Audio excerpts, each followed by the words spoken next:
Well, hello, hello, Hello, hello. and welcome back to Welcome another back. fantastic episode of Let's Talk with Jason and Leanne. Yes. Can't believe that we're on episode 32 already. I know, I know. We've done an epic journey. It's been a wonderful experience, I must say.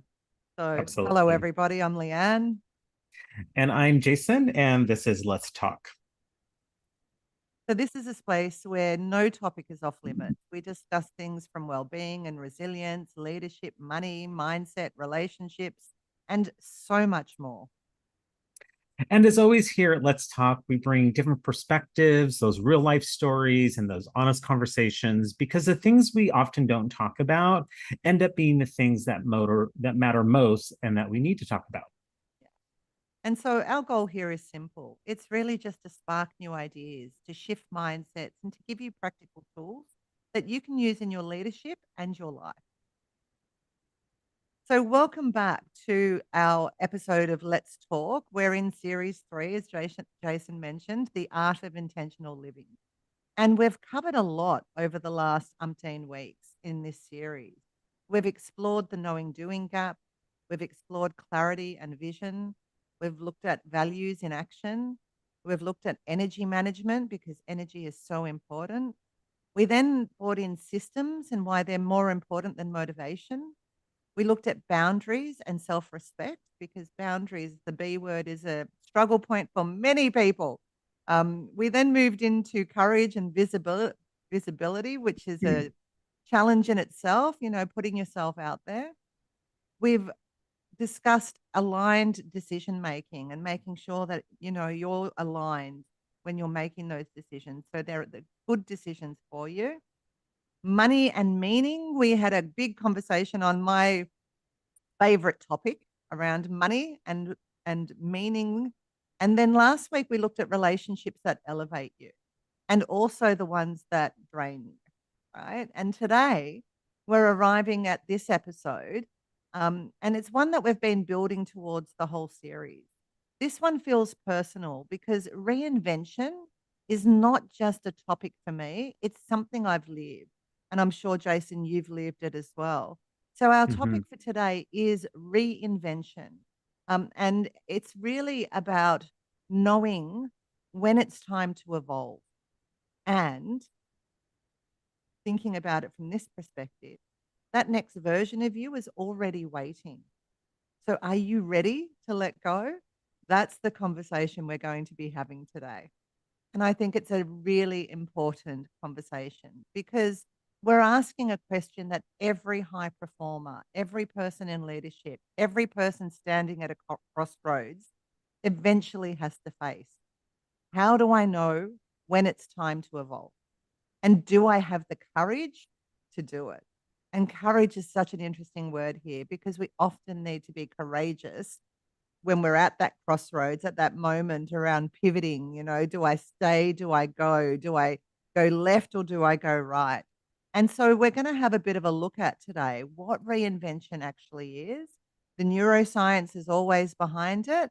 And hopefully by the end of today, you'll have the courage to make a decision to reinvent yourself. Yeah, absolutely. And as you were talking about that, Leon, it actually brought back the conversation that we had in this series about systems, right?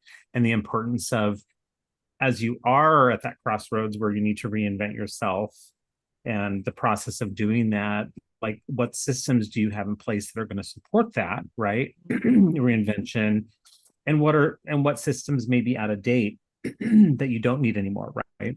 And also, Jason, as you're saying that, it reminds me of last week's session too, around the people that you have around you. Mm-hmm. Are the people around you supporting your evolution or are they holding you back from it too? Right. So we need the systems in place. We need our courage circle around us to cheer us on. And we need to make the decision. Yeah, absolutely. Yeah. So, with all that, I want to talk a little bit about what this word reinvention means in actuality, right? So, I want to start by clearing something up here. Reinvention does not mean you got it wrong, because I think, and I've noticed this within my own self too, at those points in time where you're going to reinvent yourself, you're like, oh my God, did I get it wrong up to this point? What did I not see? So there's all this kind of like self-sabotage and self-doubt that comes in. But it doesn't mean that you got it wrong, right? It does not mean also, it does not mean your past was a failure. What it actually means at the end of the day is that you grew, right? You had a growth spurt, just like, when we were all adolescents, right? I mean, one year you went from this, well, in America, right? Like this many inches to this many inches, right? And I believe it's centimeters, right? Oh, we can use inches too. We can. Oh, okay. Okay. But generally, yes, we're centimeters. Okay. So, so, and I'm sure you've seen this a lot with your kids, Leanne, right? Like, where it was like at the beginning of, eighth grade, they were this, and then by the end of it, they were so many more centimeters, inches taller, right?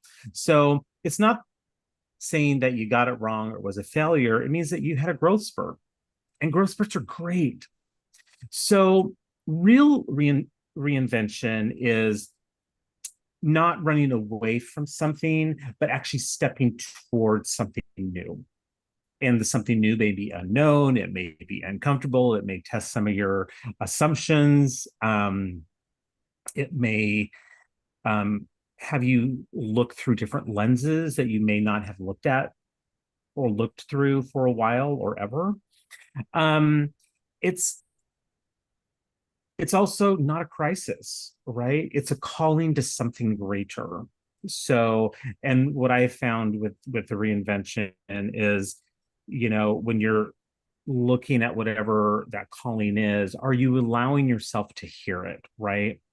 Or are you closing off because maybe your fear has stepped in? So just remember, it's not a crisis, it's a calling towards something greater. And also, it's not about starting over.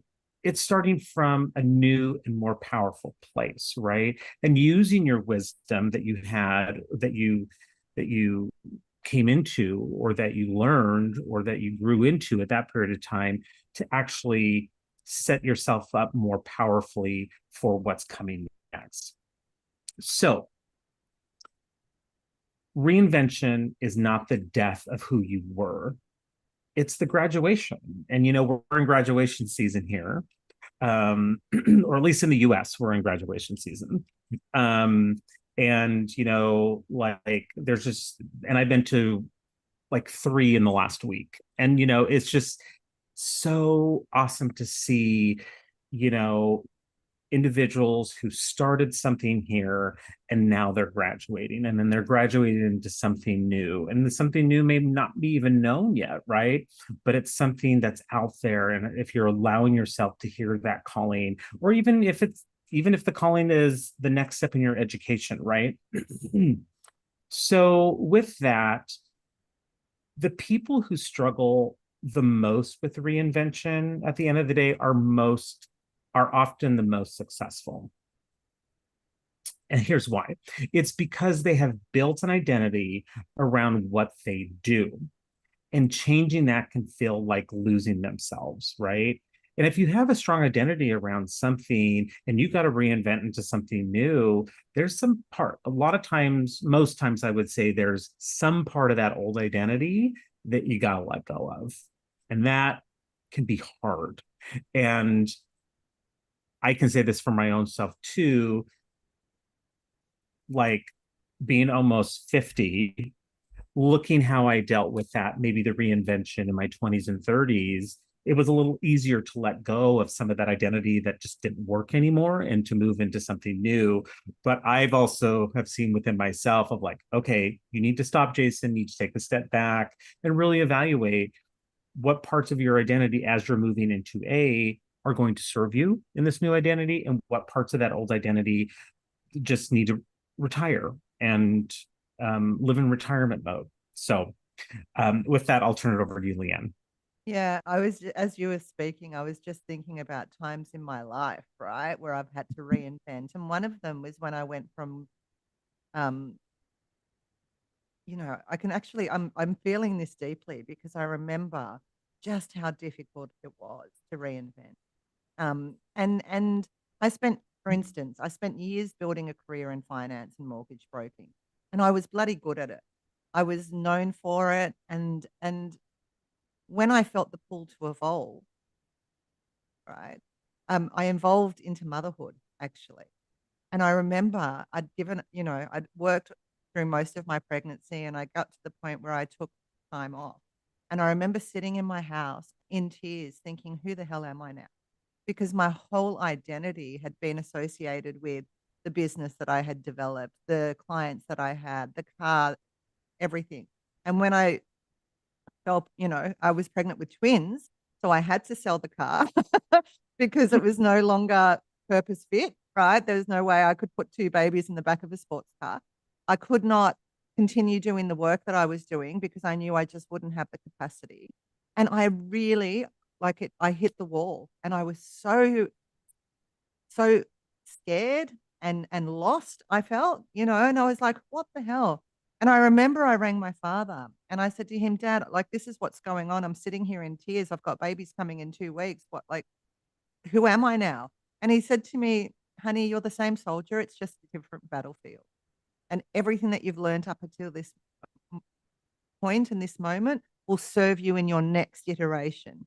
And I remember just sitting there going, "Wow, that's really interesting.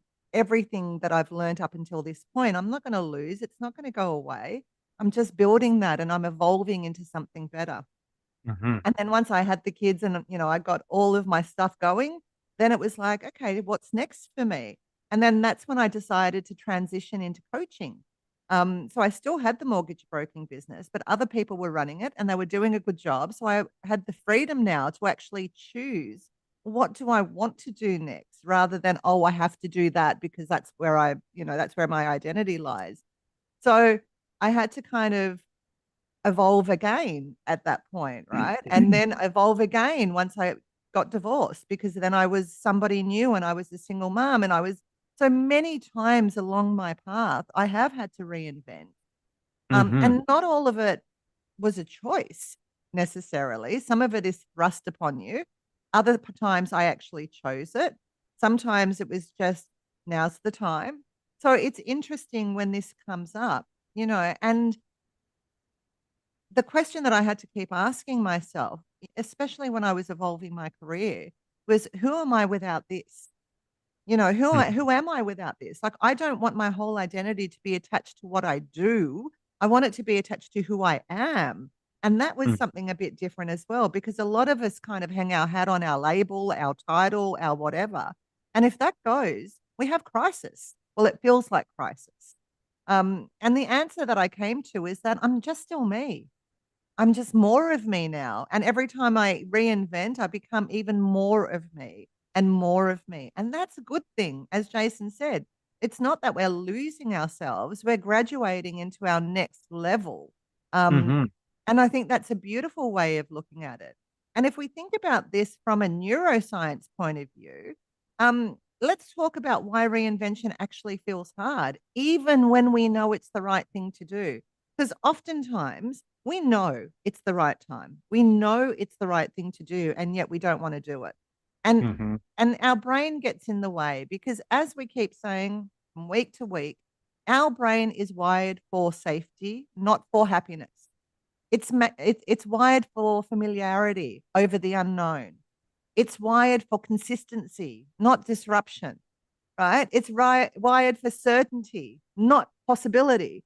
And so our prefrontal cortex, the planning part of our brain, can see the vision. It Mhm. knows what it wants. It knows what we're going after. That's the logical part of the brain. But the emotional part, the amygdala, that limbic region, that threat detector, fires up, because anything that challenges your current identity or your current reality, our brain reads that as danger, because change is seen as a danger. it's not seen as something that's positive from a neuroscience point of view. It's an alarm system. Oh my God, change, change, danger, Will Robinson.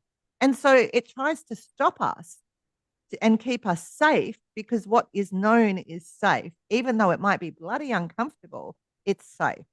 And so we need to think about this, right? Your brain cannot tell the difference between a threat to your survival, like a physical threat to your survival, or a threat to your identity.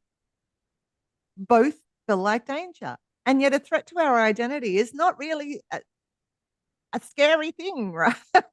It's not like a saber-toothed tiger is going to eat us. And yet our brain responds as if it is.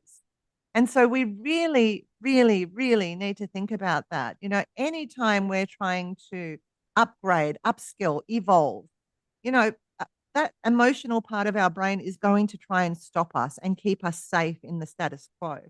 But that's not where our evolution lies. That's not where the goodness lies, right? The goodness lies in us continuously graduating and evolving and upgrading. So Yeah. I just, it's such an interesting one because I felt it so many times in my own life. That's resistance. Even this week, I put something out there. I've evolved again. I'm reinventing again. And I could feel the resistance before doing it, but I did it anyway because now I know that it's just my brain doing its thing and I can move past that. Yeah, absolutely. And, what it makes me think of is that, you know, when you're at these crossroads, right, and you feel like that paralyzation, um, a lot of times people think it's a weakness, but it's not actually. What's actually happening is that your nervous system, and we've talked about our nervous system a lot over the last 32 episodes, right? But what's actually happening is that it's actually doing its job, because what's occurring is that question of who's making the decision here. Is it your fear, your self-doubt, and all those that kind of are coupled in that area, or is it your future self, right? And often, Jason, there's conflict between those two. Oh yeah. You know, like and that's part of the dilemma, I think. It's the future self calling you forth and the fear holding you back.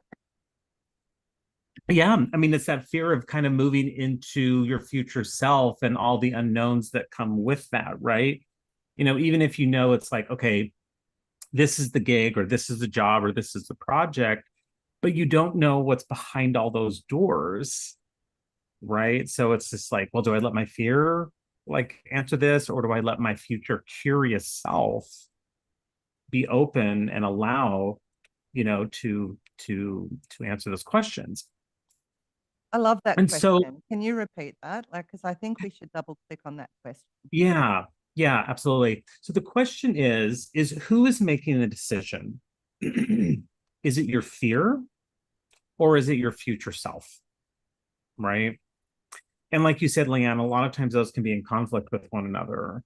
And because that fear, loves to keep us safe, sometimes we just fall into that default of like, well, okay, this feels safe, this feels comfortable, instead of saying, okay, wait a minute, like, what is my future self on this blank initiative? How would they answer it? Right.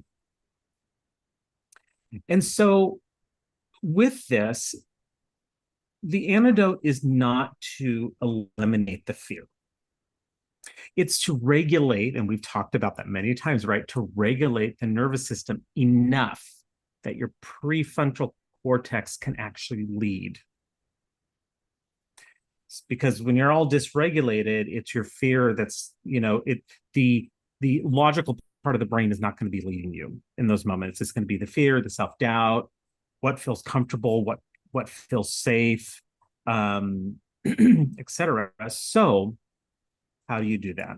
Now, you probably, if you've listened to many past episodes, some of these things will sound familiar to you.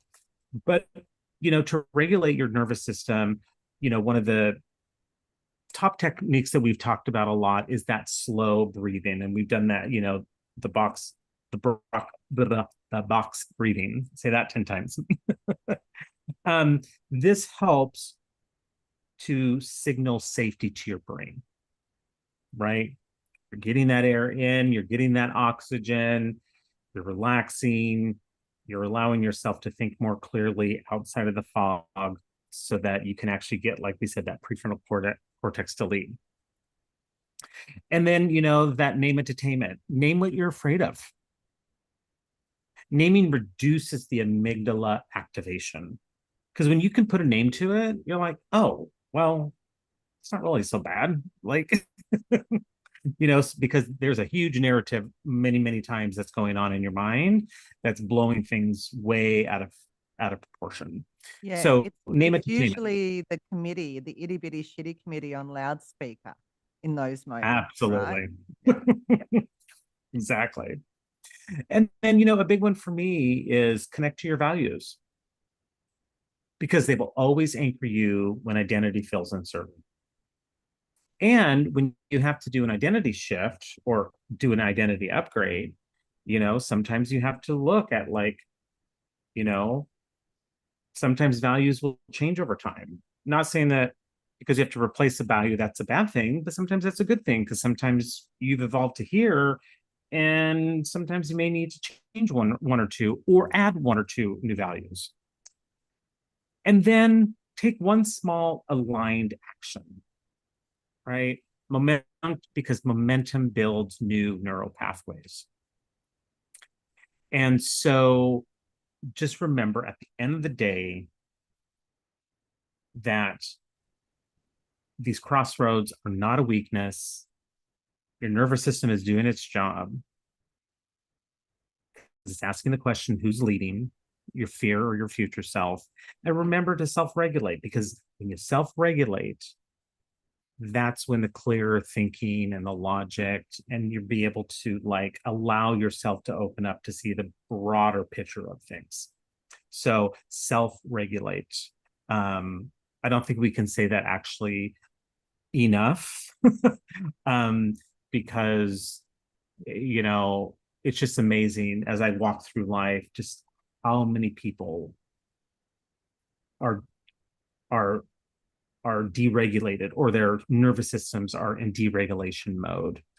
But sometimes they don't have the skills or the knowledge or the tools to say, okay, you know what, I'm in an emotional hijack right now. Like, I need to take a step back and center myself so that I can make better decisions. So I'm not making them from fear, but I'm making them from what's to come in the future. Yeah.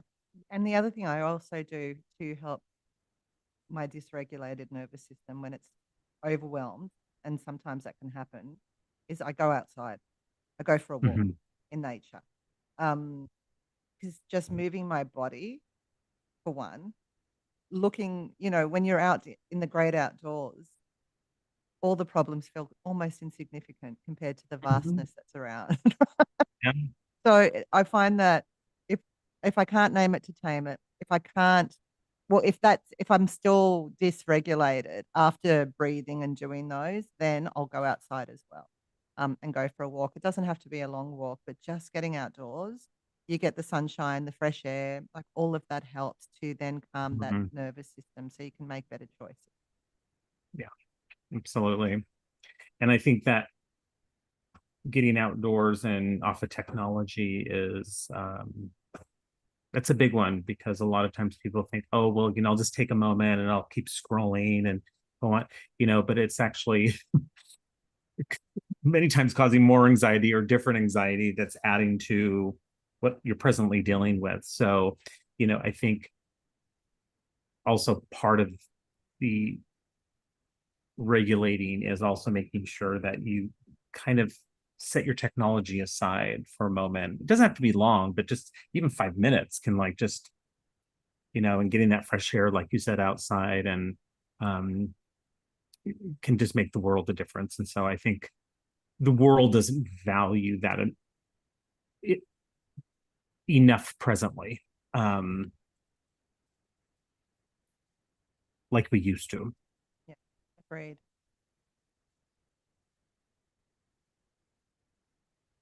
So with that, um, what are the signs to see or to realize or to know that it's time to evolve? And how do you know when it's actually time? Um, and there's no formula to this of knowing when the time is. But like I just wanted to make that little, because a lot of times people, especially those people that have to have certainty, they're like, well, what's the time frame? What's the timetable? It's like, every case, every individual is different.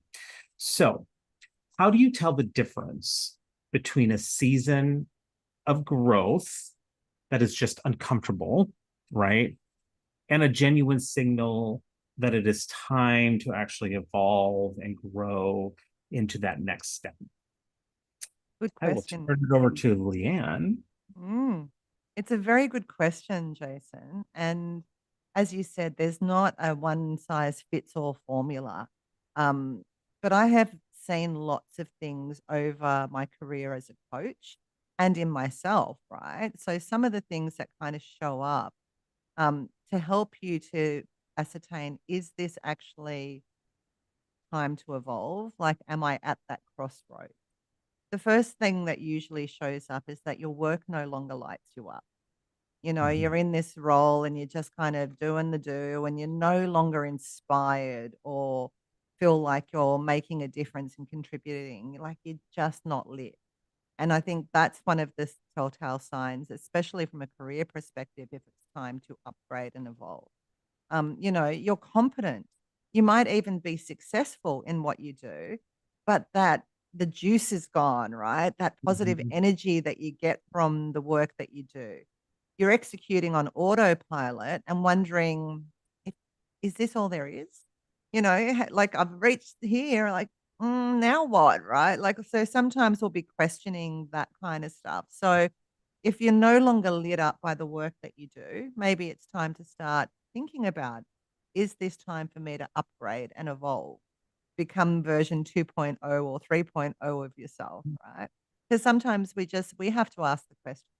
There's no point spending so many hours a day going somewhere and doing a thing if you're not inspired and it doesn't make you feel good about what you do, you know? And even you might have to continue doing that job and you could be learning something on the side, right? To upgrade and upskill yourself for that next level of evolution. So you don't have to necessarily just walk away and cut all ties. You might have to do things in conjunction with, but that's usually a telltale sign when I'm just no longer inspired. The second one is that you keep having the same conversation with yourself. And I don't know about you, but I've done this many times in my past.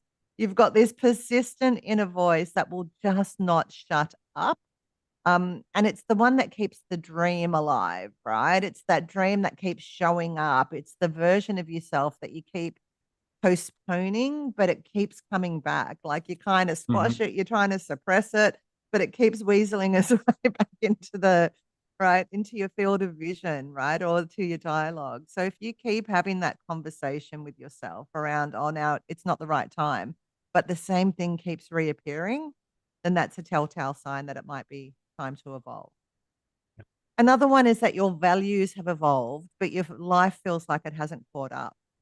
And what I mean by that is that, what mattered to you in your 20s might not be the same thing that matters to you in your 40s or 50s. Like in my 20s, my values were a bit different. And then I had kids, and then, I evolved as a person. And I certainly have some of the same values, but lots of other values have kind of come in that weren't in my life necessarily back then. So when your life no longer reflects your values, or there's a Mhm. misalignment that shows up, and it can often show up as resentment or exhaustion or just that sense of emptiness. It's almost like you're living in this autopilot kind of mode, but there's nothing really that feels great about it. So, have a think about that. Like where are your values? Have they evolved? And has your life evolved with it?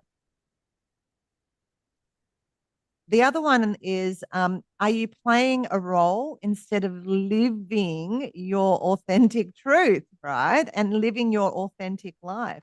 sometimes we can get caught in performing, and we might be really good at performing the identity that others expect of us or that we've had to kind of create for this particular environment. But sometimes that helps us to forget who we actually are underneath, right? And I know that I've done that. Like, I used to call myself a chameleon because you could put me into any situation and I'd be able to kind of adapt and show up in a particular way that matches the environment. But that wasn't authentically me. And I really had to struggle with that, especially after my marriage and relationship breakdown. When I had to reinvent myself after that, I really had to kind of think about, oh, who am I now? Without the Hmm. partner, without all the constraints, without all of that, who actually am I?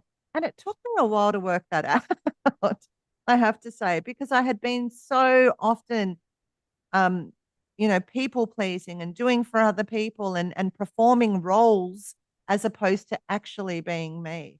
And since I found that out, listen, my life is so much better. But it took work to really identify, what do I like? What do I not like? Not what do other people want from me, but what do I want from me? It was Hmm. quite interesting. That one was a bit more challenging, but definitely worth it. So, if you're playing a role or performing or people pleasing, that might be a telltale sign that it's time to evolve. The other one is fear of staying. The fear of staying can start outweighing the fear of changing. Have you ever been in that situation where, if I stay, I'm going to suffocate? Like, I have to get out of this. Like, the fear of actually staying becomes unbearable. And the fear of changing actually reduces a little bit because you can Hmm. see that that's really where you want to go. And I think this one is a significant one because when you can't become more afraid of sticking and staying where you are, instead of moving forward, then you're actually giving your soul, well, it's your soul giving you the green light, right? It's your soul saying, now is the time. Because staying is much more uncomfortable than actually leaving. And I think, if I can say this again, I think this often happens with relationships. We Hmm. stay and stay and stay and stay, and we perform and we do all the things. And then one day we realize that if I stay, that's going to be the death of my soul. Even if I'm physically alive, but I can no longer be me. And so then the prospect of leaving actually becomes easier because we know that the cost of staying is terrible. Yeah. So I think sometimes we need to think about these things. And I'm not saying you need to leave your relationship, and I'm not saying any of this stuff. But what I am saying is, be truthful to yourself. Yeah. Like, really check in with where you're at, because we often will put ourselves off for everybody else. And you don't want to get to the end of your life and look back and think, oh my God, I should have done this and I could have done Yeah. that. Like, that's not what it's about. Leanne, when you were talking about that, I forget the guy's last name, but he does a lot of work with Tony Robbins. Dean Graziosi. Dean Graziosi. Um, I saw the other, I think it might have been yesterday or the day before, it was an ad he was doing for one of his programs, but he was talking about, how would your life look different if you were selfish for 1 year, right? Even though you are that naturally giving person, selfless, doing for others. He was like, but really, if you concentrated on 1 year of being selfish, how your life could monumentally change, right? And I just kind of thought that was kind of a cool reframe to think about, especially in these times of when you're looking to evolve or knowing that you need to evolve. And sometimes that evolve can be like, you know, like like in my career, I know I need an advanced degree in order for me to move up within my industry or within my company or whatever, right? Um, but also kind of everything that you were just talking about, what came to mind for me was from a professional standpoint, right? Is when people are multi-talented in like several areas, right? Like They may be a talented coach. They may be a talented mortgage broker. They may be a talented musician and a talented this and that, and the next thing. And it's like you just get in this like overwhelm of like, where in the hell do I evolve to? you know? And sometimes it's, because I know I've struggled with that, right? At different times. And, sometimes it's like, okay, well, choose one where you've been kind of feeling a calling to like forward, But also one thing that I feel that I've gotten strategically better as I've gained more wisdom and years in life and experience is that,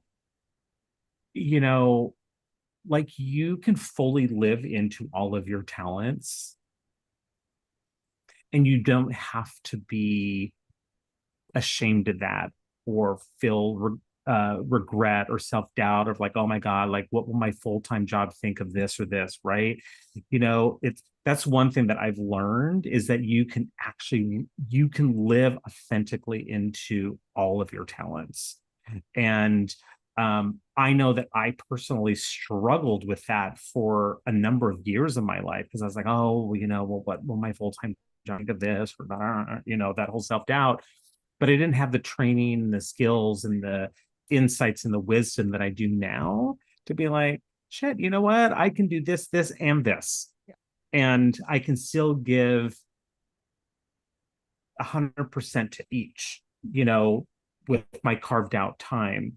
And I think what's also helped me is I've put better systems in place for myself. Totally. And if I can just go on. Versus just relying on that motivation and willpower that comes and goes and ebbs and flows. And I'm currently doing that in current present day with some new things that are coming up where I'm having to look at, okay, do I have the right systems in place, etc. A lot of what we've talked about in this series to make sure that I can move forward powerfully in all those areas. And where do I need to pay attention to when something may need a pivot or an adjustment or a tweak? So, absolutely. And I love what you said there, Jason, because we can live fully into all expressions of ourselves and we can carve out time for each of those things.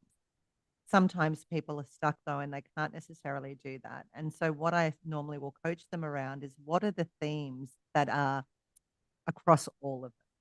Because there's usually themes that come up, as a coach and a mortgage broker, the themes were for me, dealing with people and helping them to achieve goals, whether it's property goals or whether it was personal goals or career goals, but it was the ability of being able to do that. And so if you can't actually define what the next thing is, start having a look at what themes show up across all the things that light you up, and as a performer and a facilitator, like a facilitator performs and a performer facilitates. And so you've got these themes that can kind of show up across different areas of your life, and that will sometimes help you. And I know we can all get stuck. I remember a time when I realized I was doing all the right things on the outside, but something inside me had already moved on.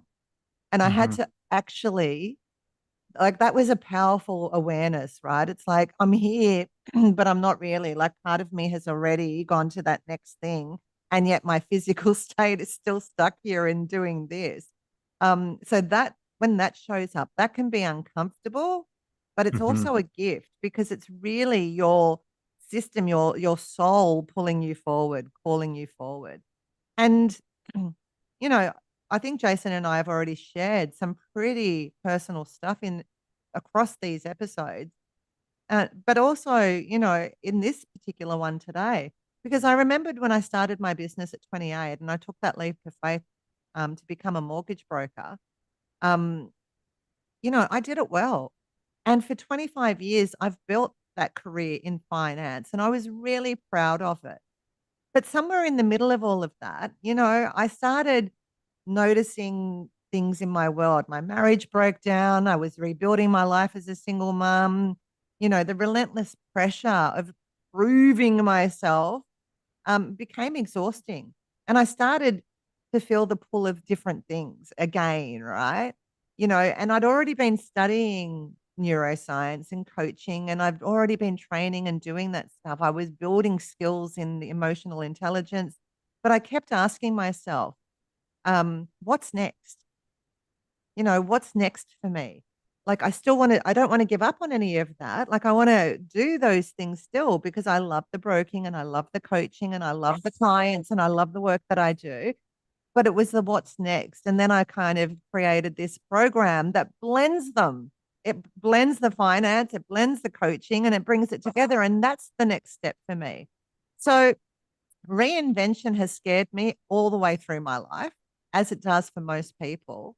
And I had to work hard to kind of move past that. Right. And we often have to work hard in our careers to build credibility. Sometimes we've got to do that for ourselves in our own life as well. Mhm. Sometimes we can be worried about what people will think. But I was more concerned these days with what am I thinking about myself? I was Yeah. more concerned around what will I lose if I don't do this, as opposed to what will I lose if I do? Yeah. So I had to start changing the questions that I asked and started listening to myself in different ways. Um, because if we don't, we will get stuck. And here's what I know now that I didn't know before. I didn't leave anything. I evolved alongside it. I didn't leave broking, I evolved. I didn't leave coaching, I evolved. I didn't leave, well, I did leave my marriage. That's one thing I did leave, but I also evolved, right? And so I've added more to me through the process. And what I've added to me helps in all of those fields that I do. So it doesn't just kind of stop here because who we are in one place is who we are in all places. So every time we upgrade the version of ourselves, we're showing up better because we're evolving. And the version of me that runs programs, that coaches high performers, that hosts this podcast, she could have only been born from every chapter that came before. If I Mhm. hadn't have done all the stuff before that led me to this very point that I'm sitting here with you across the world doing a international podcast, right? Like everything that I've done up until this point has brought me here. And I'm looking forward to what's next also. So reinvention doesn't erase your past. It expands it. It doesn't erase you. It expands you. Um, and I think we have to look at it from that possibility perspective as opposed to the fear perspective. Yeah. And what it makes me think of is, like when you watch little kids, right? Who I'm not saying they don't know what fear is, they just take these courageous moves and moments in life where it's just like, so I think sometimes kind of going back to that Almost that childlike courage, wonder and that kind of courage like and the wonder, yes, playfulness. Yeah. playfulness of just like, okay, let's just go. Let's go from here. Let's go to recess to here to here to here. And you know, um, you know, and I think all those are just such important reframes for us to think about. Um, because so many people, think reinvention means, denying or abandoning what came before. But you are saying it is an integration of everything, right? And it's just like you said, I mean, if I think in the past, like, I wouldn't be as powerful individually and collectively in this podcast if I didn't have certain experiences before or certain trainings or, whatever. So, um, so I do think there is something about the divine timing of things, and kind of when they show up, in certain parts of life. Um, so we want you to think that know that every skill, every lesson, every scar that you have, it all comes with you as you reinvent, right? You're not starting over, and you are not starting over, you are starting with everything you know. And it's, and it's amazing on just even little things that come up in our podcast, right? Where I'm like, oh wow, like that was kind of part of me in my 30s or whatever, but it became applicable in this given moment. So it's not like you're having to abandon everything. You're letting it, be your travel partner, as you travel and reinvent and grow, with life, both personally and professionally. And I love that you brought the scars in too, right? Because it's not just our skills and all the good stuff. It's actually the cracks, the scars, the icky things that actually give us depth and Mhm. empathy and so many other skills that we may not have had when we were younger, right? Because it's through all of this that we expand, that our capacity expands. And it's not always through just the good things. The scars come with us too, and the lessons that we learned through those experiences. And I think that's super valuable. Because I know for me, Jason, and I'm assuming for you too, the most valuable lessons I've ever learned is through the hardest things I've gone through. Not the easiest things, the hardest things. They Yeah, have been my greatest lessons. So, don't avoid don't avoid that. yeah, yeah, absolutely. And sometimes you may not know it in the moment because of all the ick and Yeah. whatever it's bringing up internally, um but I fully agree with you 500%. The best growth in my life has been through the hardest, um lessons and times and all the et ceteras that go with that. So with that, how do we reinvent with intention? So for someone who is ready, or even just beginning to feel ready to reinvent, what does intentional reinvention actually look like in practice? Right. So we have a little bit of a framework, like we do in most of our session or in most of our episodes, to give you, that you can use with clients. If you're a coach, um, you can use with yourself if you're ready to reinvent and grow into something new that you've been wanting to. So it's a 5-step framework.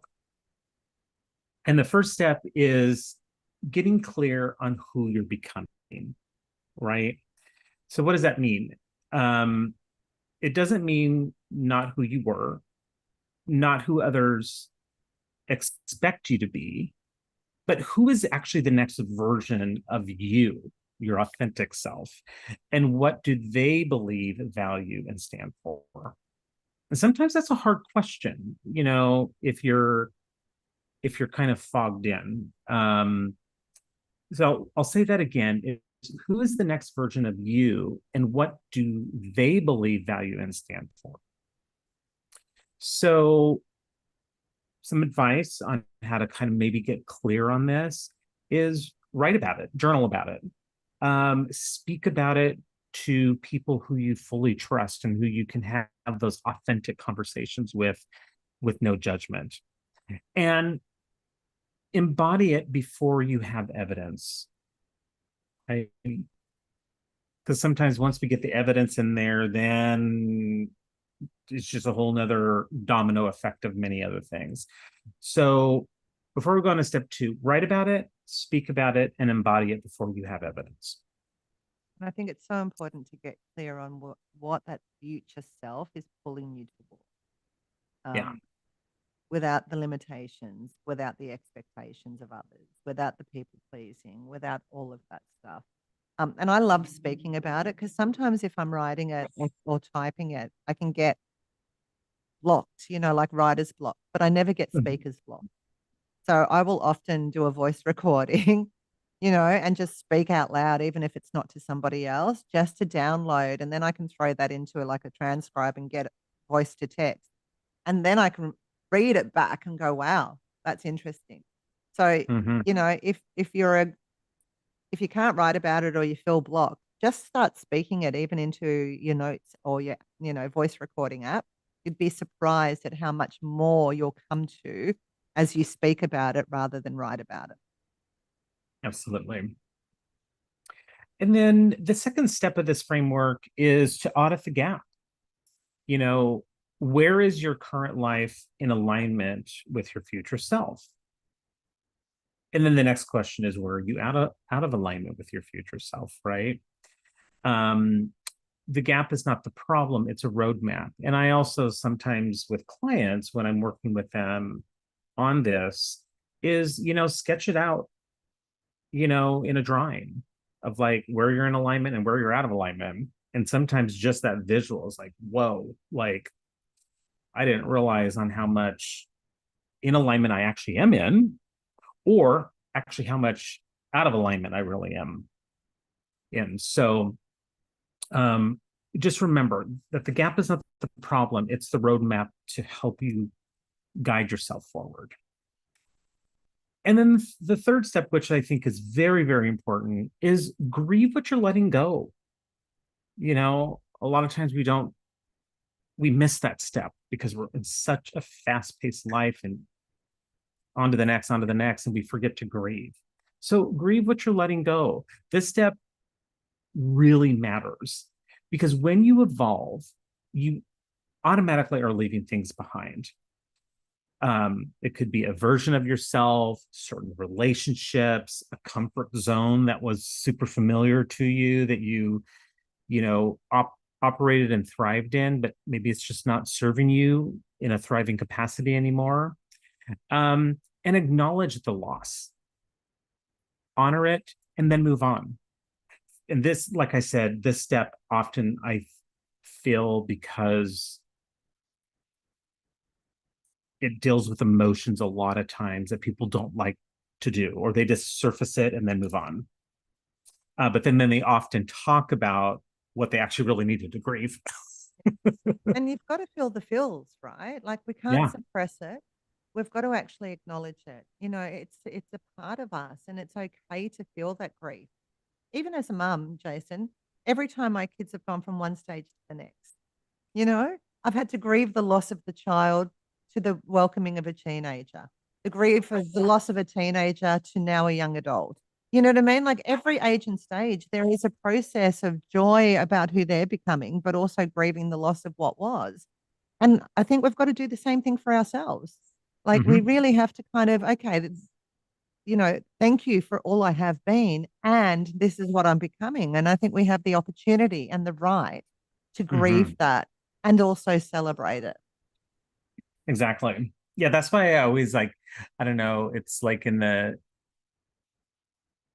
professional work world, right? Like, when somebody loses like a parent or a sibling or whatever, and you get like 3 days of bereavement, it's just like, wow, it's just amazing where that part of the world comes from and feels like, well, you should be over it in 3 days. I mean, not saying that somebody needs to have 6 months off to grieve, but I think our bereavement and our grieving policies, I think globally could be better, and that we could learn from certain countries that do it better than our own, um, in that particular area of grieving, because you do evolve from that, right? Like when you lose a parent or a loved one, you are almost like you're forced to evolve into something, and that could be just living your world without them in it, right. So um Yeah. So honor the grief, honor the grief. honor it, absolutely. And then the fourth step is to take imperfect action, right? And I And know we that love this one. we love this one because I know it's like fingernails on a chalkboard to perfectionists.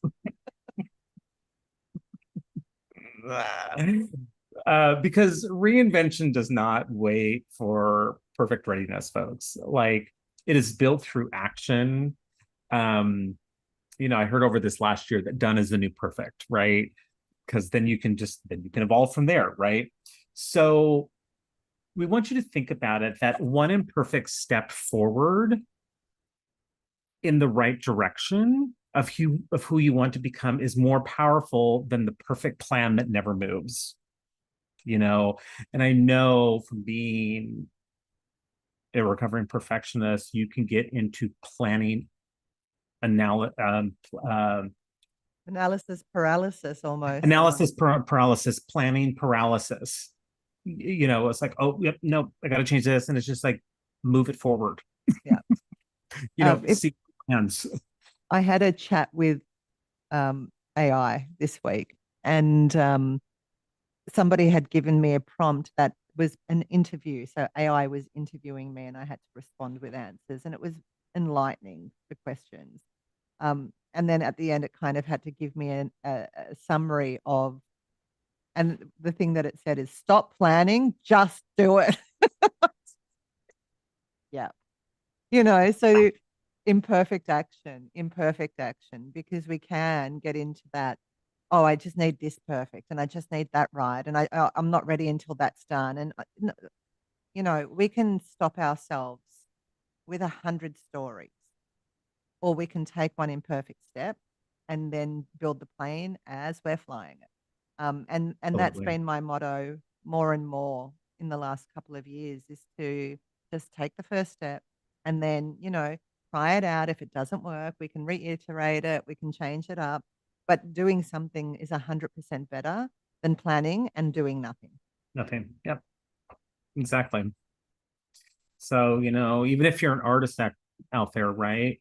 And you've written a song, you know, get it out there, sing it, you know, whether you sing it or you have someone else to sing it, because who knows? It could be the next biggest hit, could win the next Grammy. You never know. And then the last step is to build the identity before the results arrive. So, what does this mean? This is neuroscience, because the brain rewires through repetition and emotion. Because before the outcomes show up, you have to start thinking, speaking, and acting as the person you are becoming, even if it's in little micro steps. It doesn't have to happen all in one day. Um, because when doing this, the thinking, the speaking, the acting as the person you are becoming, that is how new neural pathways form, right? Even if you think about it, like, you know, when you were a kid, when you were a toddler, right? You know, you were creating neural pathways on how to speak, how to crawl, how to walk, how to ride a bike, etc. Those are all new neural pathways. So, in the adult world, where sometimes we get a little more self-conscious or less courageous, right, than toddlers tend to be most times, um, you know, just speak it, think it, embody it. Um, so at the end of the day, it is less about waiting until you feel ready, until it's perfect, until you have everything planned out from A to Z, and more about becoming ready through the act of moving and doing. Because readiness is built in motion, not in waiting. Because if you wait another 3 months, 6 months, another year will go by, you know. And Leanne and I are proof, actually, of, you know, we, you know, thought about how do we, you know, how can we work together, working halfway across the world with one another. And we just kind of started speaking ideas, and podcast talk show came up, and we just started putting in motion, even though, you know, there was messiness, non-messiness, everything in between. And now look at it, we're at episode 32. And And it's been a live. I was going to say, it's been a wild ride. Totally. And then, you know, we do it live. I mean, I have people ask, why do you do your podcast live? Why don't you just pre-record everything? And it's like, well, there's the fun of doing it live too, because there's a lot of just imperfectness, and you just got to move with it, and you know, and evolve with it, right? So I mean, we evolve with every podcast episode. Yeah, so let us be the example to you, really. that you Yeah, don't actually find yourself in reinvention, you build yourself. And we're building ourselves in this reinvention phase of our existence, Jason. Like we've been reinventing week by week, which has been beautiful to witness. So, absolutely. And we do it halfway across the world, folks. yeah, yeah, So absolutely. So anything is anything can be possible. done. Yes. Anything is possible. So I just want to speak directly to those that are listening who knows or might think that this episode is about them because, you know, we've all been at that crossroads. So maybe you're sitting with a dream and it's been sitting there for a while. Maybe you know something needs to change, but you keep talking yourself out of it. Maybe you're waiting for permission or for certainty or for somebody to tell you that you're ready. And I want you to hear me right now. I'm telling you, you are ready enough. The next version of you does not need you to be perfect. They just need you to begin. So I'm going to say that again. You are ready enough. If you want to stop, um, you know, putting your life off, just realize you're ready enough. And then you can learn, you can grow, you can upgrade as you're going. You can build the plane as you're flying it. But we don't have to be 100% ready. We just need to be ready enough. So if that's you, um, and you want to reinvent, if you want support navigating your own reinvention, whether it's in your career, your relationship with money, your confidence, your leadership skills, you know, Jason and I would love to work with you. So don't hesitate to reach out with us. And whether, you know, it's in the comments or on our sites, please feel free to do so because this is something we're truly passionate about because we're living and breathing it in the moment. Um, so I just wanted to highlight that really because if you want to move from stuck to self-led, you know, to that from the old version to that next version of you, then you need a team of people around you to support you. And if you don't have that in your courage circle, then find mentors, find coaches, find somebody that can support your evolution because you're worth it and you are ready enough. Absolutely. And Leanne, it made me think of one thing when you were talking about that, right? Um, kind of how you and I came back into each other's lives, when we did that leadership development program. Yeah. Um, Upgrading and evolving. Upgrading and evolving. And like one of the one of the powerful things that came from that was when we had to write that little note to ourselves and then put it away. And then at the end of the program, which I think our program was like 12 weeks or something like that, we took it out, right? And it was amazing of like, wow, like where I grew in 12 months and what I put into action, like was just like amazing. Like it made me kind of just sit there and smile. And so, I also encourage folks like, if you have something that you want to evolve into, right? Write yourself a little note, put it away, put a mark, put a reminder in your calendar to read that note in 3 months, 6 months, whatever it is. And I will guarantee you that you will be so impressed with yourself on how you've moved forward and how you've changed.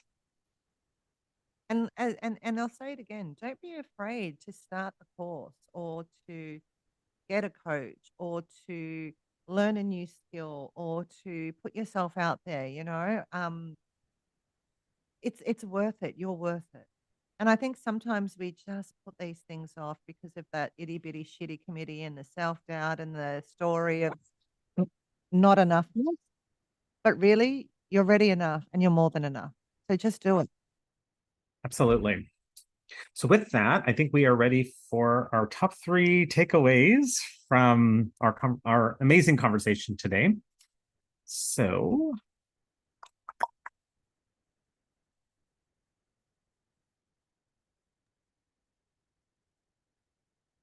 okay, so the top 3 tips from Leanne and I's conversation today on reinventing yourself is that the first one is reinvention is not failure, it is growth. So we want you to think that, evolving does not mean your past was wrong.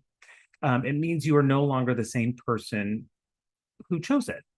And that is something to celebrate, to be able to celebrate when you've grown from here to here and that new person you're becoming. The second takeaway from today's conversation is resistance to change is neurological, not personal. Because your brain is designed to protect familiar identity, to keep you safe. And understanding this takes the shame out of the struggle. And it gives you some good tools in your toolbox to move through it powerfully and into the next version of yourself. And the third takeaway from today's conversation is that reinvention is built through identity, not just action. So, like we said a little bit earlier in today's conversation, before the results arrive, you have to become the person who gets those results, right? So getting ahead of it, right? So think it, speak it, live it, embody it, because this is where the brain rewires through repetition and emotion. And if I can just add one more truth takeaway with you, it's Yes, this. It's that the next version of you is already waiting. That person has been patient. And they're not asking you to be, 100% brave all at once. Just brave enough today to do something different. So I just absolutely. wanted to say that brave enough, ready enough Awesome. to go Can't forward. agree more with you. Yeah. All right. And so, again, as always, we've got some resources that speak to this topic. And there's always many more, but these are just some of the ones that we're highlighting here. So, the first one is the books Reinventing Your Life by Jeffrey Young and Janet Klosko. And the reason this one matters is because it explores the deep schema patterns that keep us stuck and how to break them. And schema are those like really ingrained habits and patterns that we have. So it's a really highly practical and grounded in psychology around what happens, right? So if you want that kind of double click around the why, this is a good book for it. The Big Leap by Gay Hendricks, and this explores the upper limit problem, the internal ceiling that we set for our life and then we hit when it gets good. So we need to break through it in our zone of genius, and so it's perfect for this episode around how do we raise the bar on that upper limit for ourselves so we don't just stay stuck. So it's a really good one. And the other one is Transitions, Making Sense of Life's Changes by William Bridges. And this is a guide to help navigate life transitions. It distinguishes between the change event and the transition, which is the inner process. So it's essential reading if you want to kind of break it down into a 3-step plan because it talks about the event, the process, and the becoming. So I think it's a really useful one. Then we've got some TED Talks. We've got Elizabeth or Liz Gilbert, Your Exclusive Creative Genius. And this is a beautiful exploration of identity, creative courage, and the call to evolve beyond what others expect of you, because often it's the expectation of others that can keep us stuck if it's not the fear ourselves. And then, our favorite, Brene Brown's The Power of Vulnerability. It's a reinvention requires vulnerability, let's face it. So this is a foundational talk on why leaning into uncertainty is the path to living a wholehearted life. Um, Mhm. so I think it's very useful. And I love Joe Dispenza. He's another one of my favorites. But that Breaking the Habit of Being Yourself is the YouTube video that's worth watching. And it's neuroscience of identity change and how to move beyond your conditioned self and create a new future self. So again, it aligns perfectly with the conversation that we've had today. Awesome. So many goodies in there. All right. So our last episode of series 3 of season 1 called Let's Talk Your Intentional Life Blueprint. And because it is one thing to build an intentional life. It is another to sustain it, to keep choosing it when life gets loud and old patterns keep coming in and calling you back to the old way of doing things. So, in this episode, we will explore the habits, the rhythms, the mindsets that make your next chapter not just a moment of change, but a permanent, sustainable way of being. So, it's putting it all together. And it will be next Wednesday. We have a new time for next week. It will be Wednesday, June 17th. Can't believe we're already in mid-June next week already at 8 p.m. Pacific time.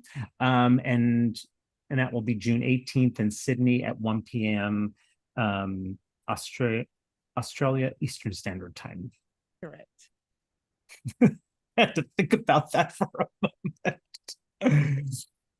All right. And so this has been the full spectrum, and just can't believe that we are at our last episode of this series. But to end season 1, which will end at the end of this month, we will have 2 episodes that will help to celebrate Pride Month and Pride season. So Leanne and I are excited for those conversations and those important conversations. And we may even have a guest or two that will be with us during those last 2 episodes of season 1. And I'll just put in a little teaser here. We will be taking July and August off. So to give ourselves a little bit of a hiatus over the summer months here in the US and winter months there, Leanne. It is winter, and, yep. In Australia. And so that will also give us some good time to plan out season 2 and the first series that will start in September. So we're excited for the break, but we will be posting shorts and reminders to watch past episodes through season 1. So keep an eye out for that. And with that, I think we're ready for our closing, Leanne. I think we are. All right. So, as always, thanks for joining us here at Let's Talk for today's conversation, The Art of Reinvention, Knowing When It's Time to Evolve. And so, as always, we really hope that it sparked something new or reminded you of what's calling you, right, in your life, whether it's a new insight, a fresh perspective, or even just a question worth exploring further now. Yes. And always, our mission here at Let's Talk is simple. It's to have the conversations that matter and to remind you that you don't have to figure out this sometimes big, complicated, joyous, everything in between thing called life alone. We're here to have the conversations beside you and to give you some helpful tips, tricks, and tools for your toolbox as you navigate through this amazing thing called life. Absolutely. So, if you've enjoyed today's episode, please do all the things like, subscribe, share, and keep the conversation going with us. Because when we talk, We really talk. and anything is possible. So, let's talk. With real conversations. And limitless possibilities. Thank you so much, everybody. Thanks. See you next week. See you next week.